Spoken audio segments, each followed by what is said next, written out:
Samantala, bukod sa random drug testing na isinagawa ng Philippine National Police nitong Martes ay nagsagawa rin ng surprise drug test ang Armed Forces of the Philippines kung saan 13 sundalo ang nagpositibo sa ipinagbabawal na gamot. Ang ulat mula kay Eunice Samonte. Nagpositibo sa drug test ang 13 sundalo, partikular na ang mga tauhan ng Philippine Army sa isinagawang surprise drug test nitong Martes. Ang drug test ay ginawa sa 2,500 sundalo matapos ang kanilang Taibo exercise, kaya naman walang ideya ang mga sundalo na may magaganap na drug test.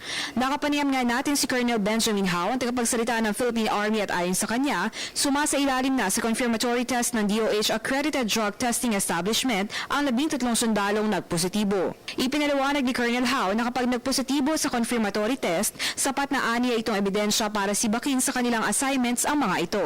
Depende rin sa amin kung kinakailangan, kung nakikita namin kinakailangan, ginagawa namin. Pero base sa aming programa, once a year, ginagawa namin. Pero kung nakita namin kinakailangan, pwede namin gawin 2 or 3 times a year. Pero please note na depende to sa unit commanders. Kasi kalat ang Army Forces natin sa buong Pilipinas, di ba? Sa Philippine Army, ngayon namin ginawa. Last year, ginawa rin daw. Pero random ang ginawa last year. Pero this year, ang ginawa namin, mandatory.